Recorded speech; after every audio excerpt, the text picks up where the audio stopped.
Welcome to another episode of Life Coach Code podcast. On this podcast, we focus on the four fundamental pillars of a human being: the spirit, the mind, the body, and the heart. And we help you to excel in each of them so you can become a superhuman. Today, we're going to focus more on the spirit pillar, and we have a special guest here. His name is Yuki Yoshii, and he is a master of Satori Mindset. He is the owner of SatoriMindset.com, and he helps people find their purpose and the mission of why they're here on this planet. Yuki, it's an honor to have you here. Welcome, sir. Thank you so much, Diane. Nice to have you. Thank you so much for having me. I really like when you said that you are really into helping people become their hero, because I feel like that's what I do. That's so aligned. Yeah. And I really feel that when somebody knows their purpose, their core mission, it really unleashes something deeper from within them, some secret reservoirs of energy that we did not even know we have. So, on that note, I want to ask you, what is Satori Mindset? Yeah. So I'm not really sure, when people, audience who are English speakers hear Satori, I found that if you're on a spiritual path, some people are familiar with some sort of Japanese language. It comes from Japanese language. I'm from Japan. I found that a lot of people are familiar with the language such as Kaizen, Ikigai, and Satori means enlightenment, realization, awakening. And I chose that term because what I do and express in the world is all about embodying the soul alignment and to really understand who we are and the heart of human experience. So many people came to this world and get exposed to the material physical realm, and the mind start taking over, and many people are assuming that the activity of the mind is who they are. Yeah. So the essence of who we are is the one that can observe and become aware of it. And then how do we utilize this 3D physical playground to really begin painting your dream and the life that you're here to create, which is ultimately an extension of you choosing you to be the hero in your life experience. So, Satori, for me, Satori mind is the mind that filled with divine self, because who we see ourselves in this world only lives in our mind as a concept, and everything else is an extension of it. I'm sure a lot of your audience are familiar with the idea of law of attraction, the manifestation. So the 3D physical effect is a reflection of the inside cause. The inside cause is your belief, your self-image, your feeling that you have about yourself, all of that in the, I call it fourth dimensional psycho-emotional plane. So Satori mind is really about matching that image of you, the belief that you hold on to the essence of who you are. I love that. And I love how you bridged everything together. That currently in the modern world, we really live too much in our mind, and our mind is bombarded by a lot of information, a lot of unnecessary details all the time that are truly distracting us from maybe our real mission of why we are here. That's why maybe so many people tend to go to nature and they feel more aligned with the universe or with something greater when they go to nature. I believe it's just because their minds are more silent then, and they can hear their own inner being that is craving for them to listen to it, of what is trying to guide them to do. So, on that note, I want to ask you, how you started your career. When did you start your coaching, especially about the Satori mindset? You know, when you ask me that question, I'm thinking how far I want to go to explain that, because we're talking about purpose, and then I even have a school group called Soul's Purpose. A lot of the things that I share to the world I use those words, soul purpose, self-realization, and that actually started very little. The whole journey of my life is included in the creation because something that I really am called to share with the world, Dion, is that a lot of people have gone through pain, right? Psychological pain or some challenges in their life. And that actually is a part of the creation of your life, where I call that divine blueprint, where we're supposed to go through the process of feeling the pain so we can discover what's underneath. We're all supposed to go through the process of forgetting who we are so that we can begin walking the path of remembering. So I'm from Tokyo. I currently live in San Francisco, United States. I grew up in South America. So I lived in a country called Peru for 9 years. My parents were both artists. In that shift that I made, a radical, drastic change in living in a different continent from developing country to I went to Japan, develop super developed country. That's one, right? Because I started to sort of be outside of the box of society. Believe it or not, my first career was a professional dancer. So I was dancing professionally in Tokyo. And then at the same time, I started my spiritual path because something was constantly telling me that there's more than the visible world. In a long story short, that dance took me to Los Angeles, and I did from movement modalities. I ended up moving to San Francisco to go to a graduate school in holistic health education. So I studied consciousness, somatic psychology, spirituality, actually in an academic field. And from there, I was interested in all the things that's juicy, right? Holistic health, mindfulness, meditation, personal development. And I just happened to be landed in Bob Proctor community. I don't know if you're familiar with Bob. He was in the movie The Secret. So I I'm became not. a yeah, so I became a consultant through Bob's company. So I was facilitating his program, and then I sort of started to create my own stuff because I had a lot of different things that I wanted to connect the dots, and it's just an accumulation of the path that I have taken. But I think I always tell this to my clients and audience where I felt like my life has been a journey of connecting the dots. Yeah. A lot of the industry and the field that I have been exposed to felt like something was missing.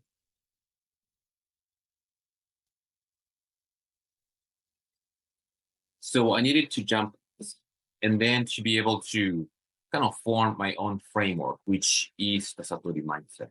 So that's your long answer to your short question. Thank you so much. And I want to follow up with another question. What was your maybe biggest obstacle that you had to overcome in your life that maybe made you who you are today? Hmm.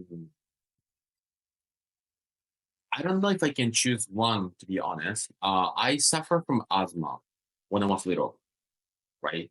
So I didn't have any certainty and confidence in me. Where when you are struggling to breathe, you are not going to have a good image of you. You're going to be having this perception that the world is a difficult place to live, right?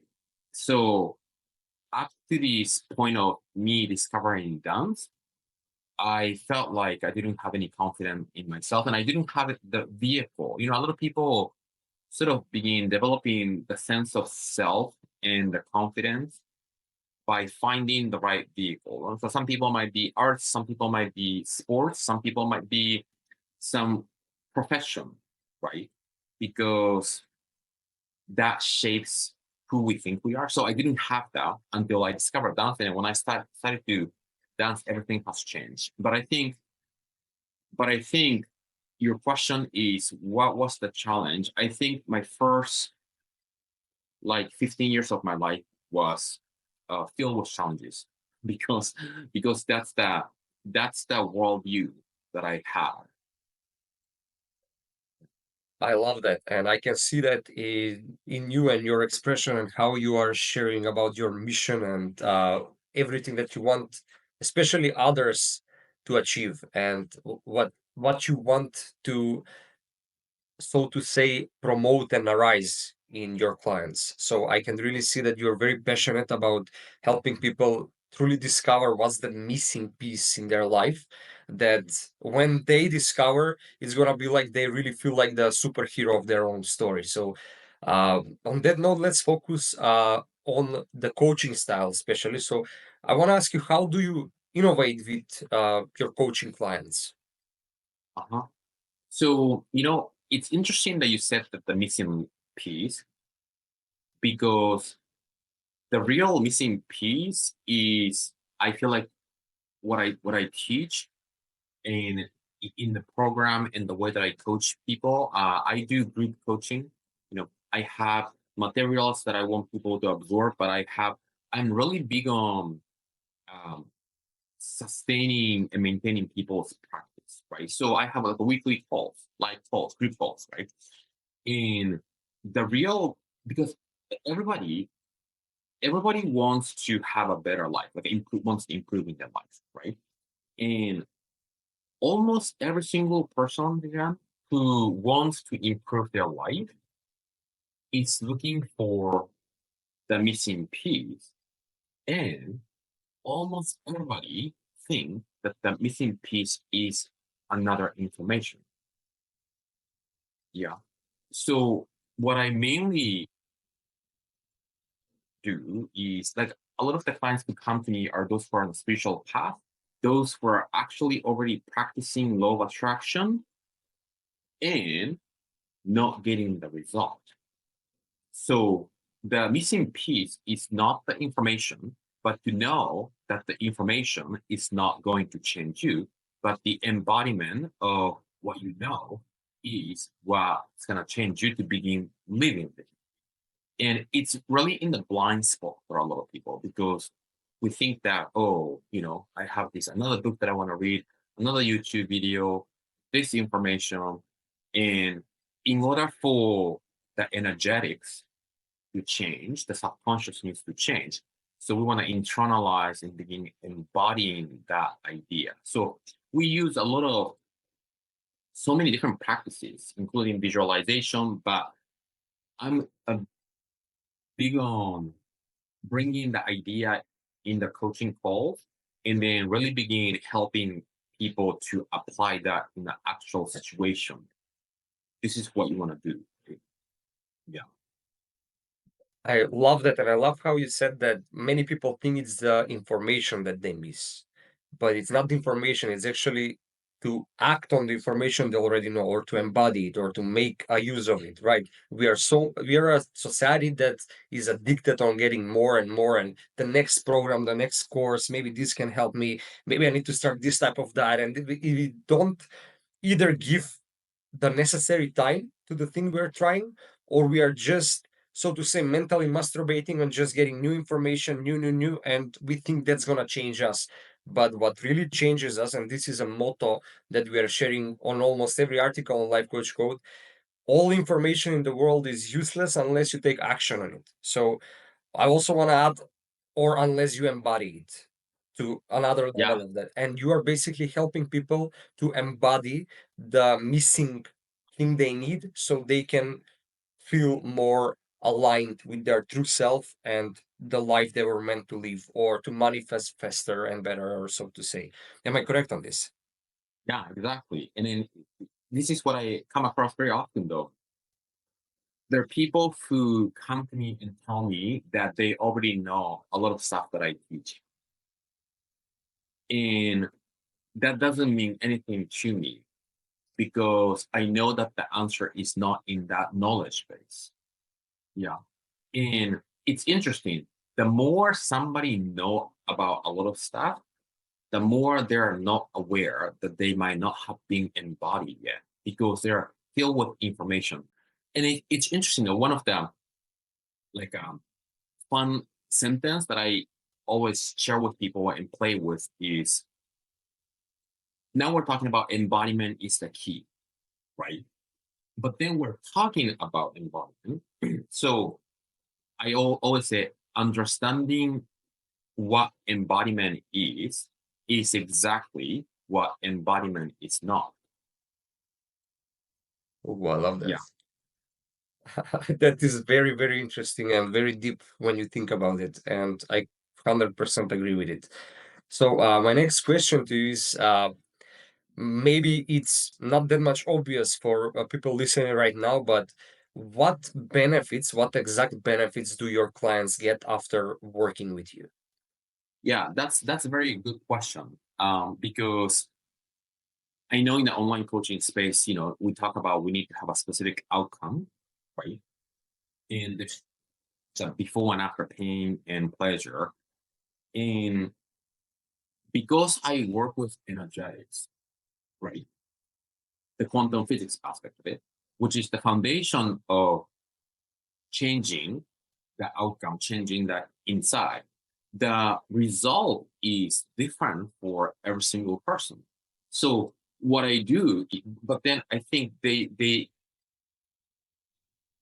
acquire the tool, the energetic tool, to be able to create the change that they desire. So what I do is when I connect with people who are interested in working with me, we come up together with what is it the specific outcome that we're shooting for towards the end, right? Um, because some people are wanting more confidence, some people are wanting different financial situations, some people are wanting self-love, some people are wanting to shift out of their habitual pattern, and the specific outcome is very different. But what the group commonly have is every single person who enter is those who are into spiritual path, practicing law of attraction, and believe that this is the foundation of everything. Yeah. And do you use any special tools to be more effective with your clients? Um, do you mean some sort of methodology like Yes, absolutely. hypnosis or NLP? Yes. Yes, correct. You know, yeah, I don't label and categorize as if, yeah, but I do have background in a lot of stuff. So it's sort of like a woven into this process. I really see the need for your type of coaching in the current situation where the world is right now, and the especially people who are working with manifestation, who are working with energy, people who are more into on the spiritual path, who are looking for their purpose in life. So I really see that it can be such a vast world and they can be lost in so many ways in this world with through the information, unless there is someone like you to just take them by the hand and guide them on the information they already know and teach them how to embody it and how to actually get the results that they are looking for, because there is so much information. You can find everything online for free, as you said, but actually making that information transform your life is where the real magic is, and you help people actually get that transformation. So thank you for doing that. So I want to ask you one very interesting question that I'm usually asking all of my interviewees. So if you had Uh-huh. a super megaphone that when you speak into the whole world will hear your message, Uh-huh. what would you say? Yeah, I'm ready to answer that question right away, actually. This is a quote that I learned from my very first spiritual teacher, Neil Donald Walsh. I don't know if you're familiar with he wrote the Conversation with God series. I encountered his material when I was 17. And it didn't click for me the significance of what this means. And this is what he says that I want to really share to the world. Your life is not about you, but everybody else whose life you touch. Your life is not about you, but it is about everybody else whose life you touch. Now, when you first hear that, you might feel like, okay, I understand that. And then the next thing that comes up for people is that, okay, what about me? Right? What about me? Right? And this quotes and sentence, Diane, has a depth in it. It has to do with the law of giving and receiving. It has to do with the law of circulation. And you are going to take care of yourself to up level, to really go after your dream, to tap into the hero self inside of you. And you do whatever it takes to really fulfill your mission. But your growth is absolutely meaningless if you are not able to use that growth and touch others. Yeah. So this spiritual awakening and personal development that people are, walking the journey. Let's imagine that there's only you living in this world, and then you're growing. What is there for us to grow if you are the only one person who is living in this world? Yeah.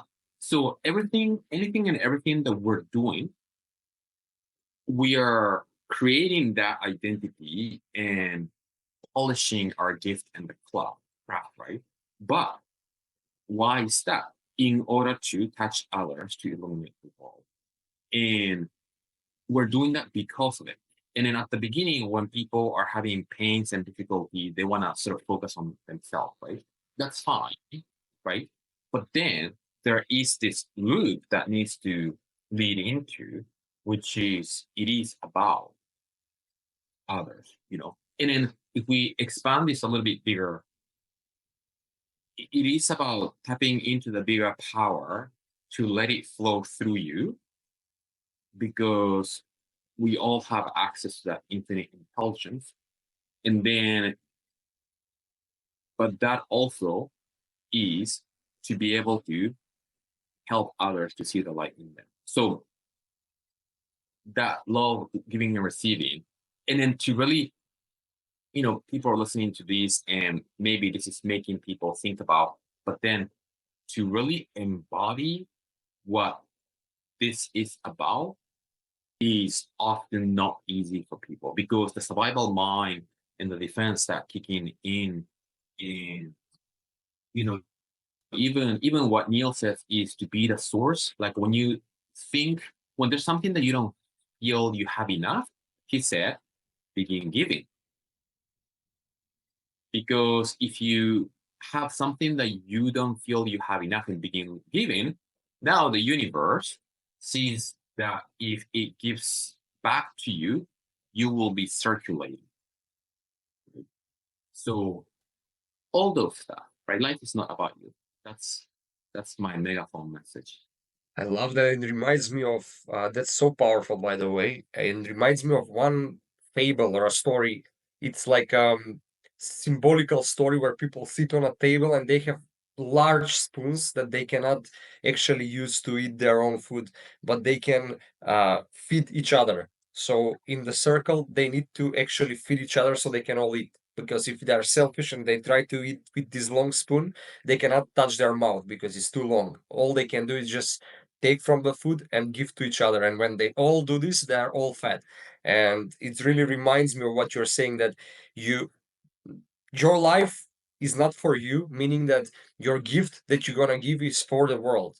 And what I've realized also through me following my purpose is that the act of following your purpose is the reward in itself for you. Everything else that you give is for the world, and the fruit that comes from that is for the world. If the world enjoys it, great for the world. If it doesn't, you gave the fruit. It's just like a tree giving its own fruit. It doesn't give it only to good people or to bad people, it gives to everyone, because it's a fruit and it's for the others. The your purpose is for yourself.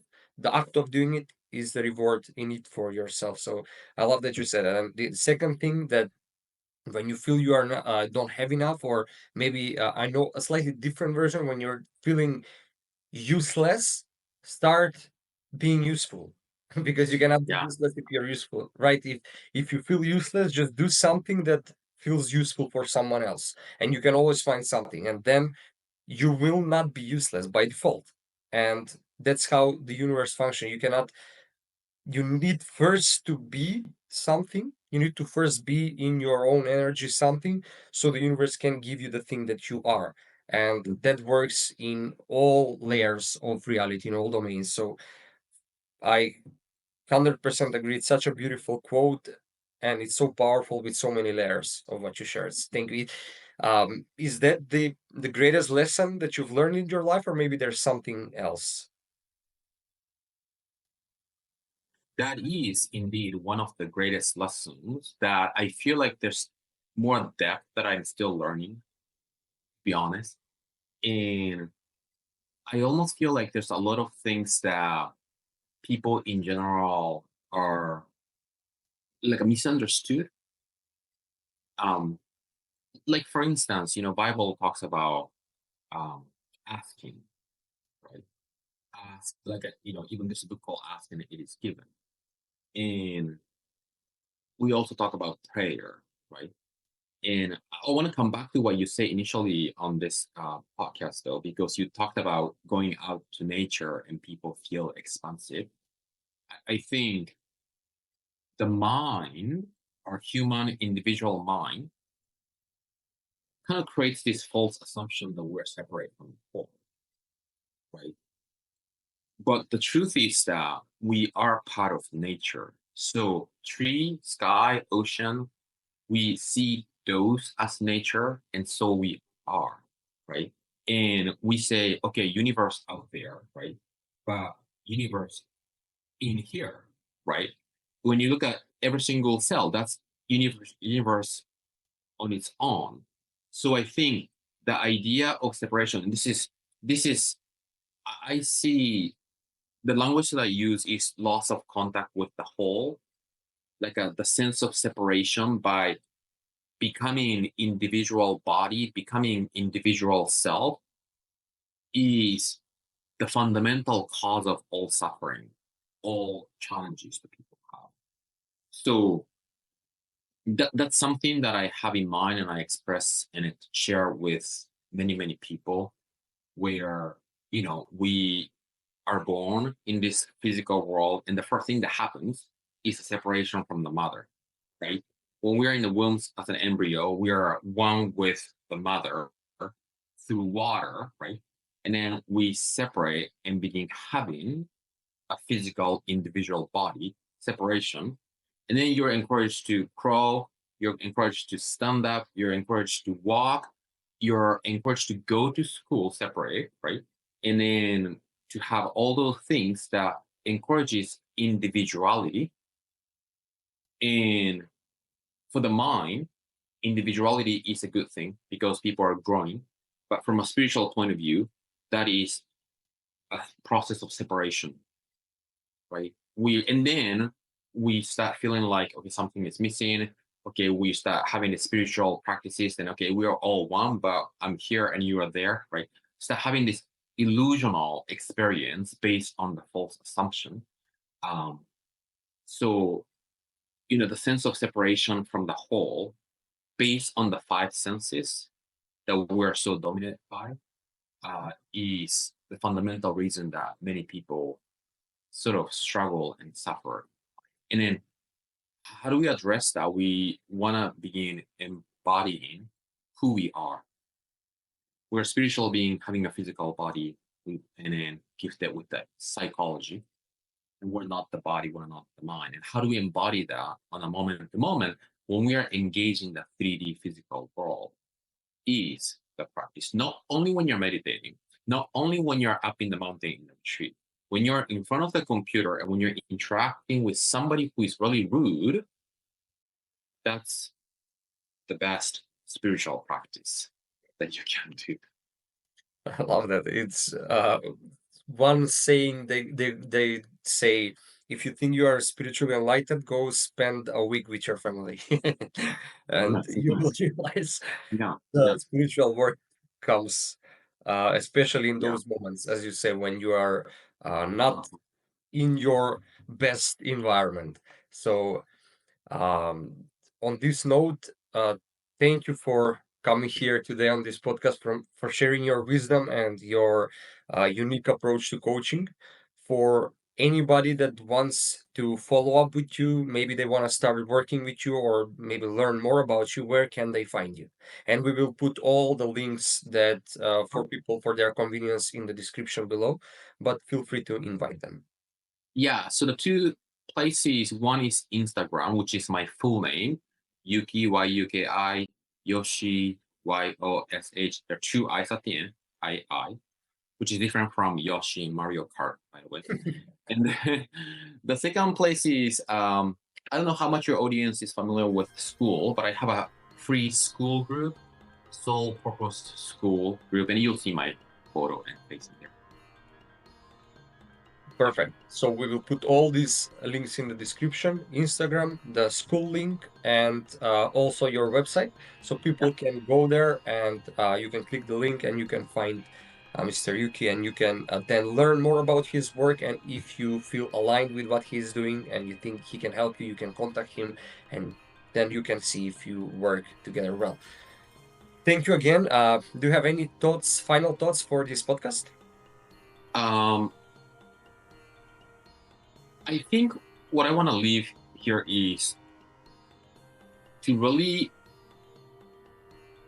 make all of us realize that we're here to have fun. We're here to have fun and create in the 3D playground.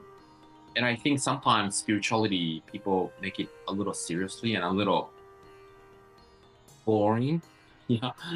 Um, but everything is good, right? We're here to really be the vessel and then to expand and to live a life of abundance. Abundance is our birthright. So that will be my last message. Thank you so much again, Yuki. It's an honor to have you, and I wish you a wonderful day. For anybody, again, if you want to work with Yuki, go to the links in the description and follow up with him. He's an amazing person, an amazing coach, and he can help you bridge that missing piece, that big gap between you and your ideal life, your best self, and all of the things that you want to manifest. There is certain thing that you need to embody, and Yuki is a master to help you do that. So go to the links and thank us and Yuki later for achieving what you wanted to achieve. For everybody else, thank you for listening. Thank you for watching. This was another episode of Life Coach Code podcast, and see you in the next one.